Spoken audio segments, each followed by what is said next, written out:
नमस्कार, मी नेहा गायकवाड मेराबरा समाचारमध्ये तुमचं मनपूर्वक स्वागत करते। आपण आहोत जिल्हाधिकारी कार्यालयाबाहेर। आपण पाहतोय की इथे हे जे तरुण आहे इथे आलेला आहे।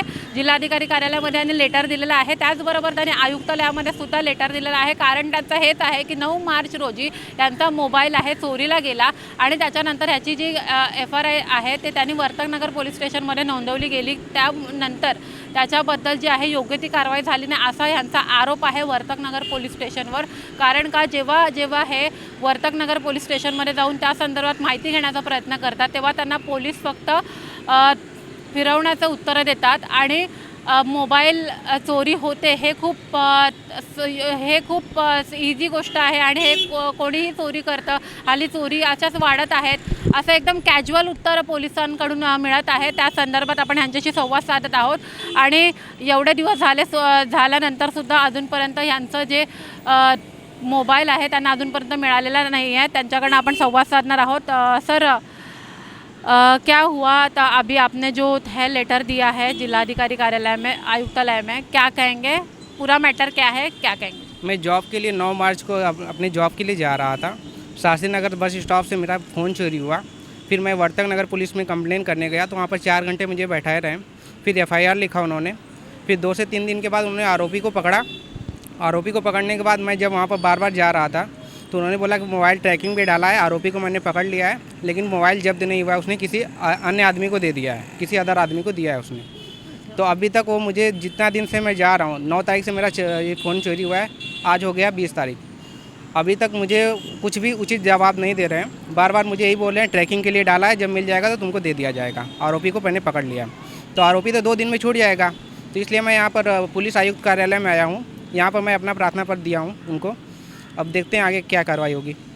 ज्याप्रमाणे आपण पाहतोय की वर्तकनगर पोलीस स्टेशनपासून ते जो शास्त्रीनगरचं जे आहे बस स्टॉप म्हणजे जवळपास फक्त 500 मीटरचा हा अंतर आहे आणि 500 मीटरच्या अंतरामध्ये ह्यामध्ये अनेक लोकांचे मोबाईल चोरी होतात प्रत्येक दिवशी। तिथे आजूबाजूला जेव्हा आपण या संदर्भात जेव्हा रेकी केली, या संदर्भात आपण चौकशी केली, आपल्याला समजलं की प्रत्येक दिवसात 1 किंवा 2 मोबाईल तिथे चोरी होतात आणि त्याच्यानंतर ज्या लोकांचे मोबाईल चोरी झालेले आहेत त्यांनी जेव्हा कंप्लेंट करण्यासाठी प्रयत्न केला तर तेव्हा त्यांची जी कंप्लेंट आहे त्यांची घेतली जात नाही आहे आणि त्याच्यानंतर त्या कंप्लेंटच्या नावाने फक्त त्यांना एक दाखला असा स्वरूपात दिला जातो आणि त्याच्यावर फक्त तुमचा मोबाईल गहाळ झालेला आहे असं नमूद केलं जातं। आणि असे अनेक लोक आहेत की त्यांना वर्तकनगर पोलीस स्टेशनकडनं त्यांची कंप्लेंट घेतलेले नाही आहेत आणि त्याच्यानंतर याचा पाठपुरावा अनेक वेळा केल्यानंतर पोलिसांचं उत्तर फक्त आज उद्यामध्ये किंवा कॅज्युअली पोलीस घेत आहेत। मी इथं कुठेतरी असा प्रश्न उपस्थित राहतो, इथे जर एक मोबाईल सुरक्षित नाही आहे तर मग सर्वसामान्य माणूस कुठे सुरक्षित आहे? इथे आपण जेव्हा पाहिलं की अनेक लोकांचे मोबाईल चोरी केले ह्याची माहिती आपण वर्तकनगर पोलीस स्टेशनला दिल्यानंतर पोलिसांचं असं म्हणणं होतं की आमची चौकशी चालू आहे, आम्ही बघतोय। मग इथे प्रश्न उपस्थित राहतो की मग चोर पोलिसांपेक्षा मोठा आहे का?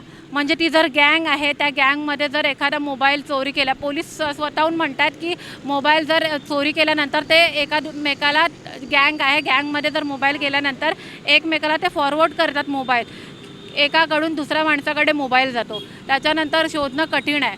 मग ह्या ज्या गँगवर आळा घालण्यासाठी मग कुठेतरी पोलीस प्रशासन इथे कमी पडतंय का, हा इथे प्रश्न उपस्थित राहतो। त्यामुळे अशाच अपडेटसोबत आपल्यासोबत जुळून राहा। नेहा गायकवाड, मेराबरा समाचार, ठाणे।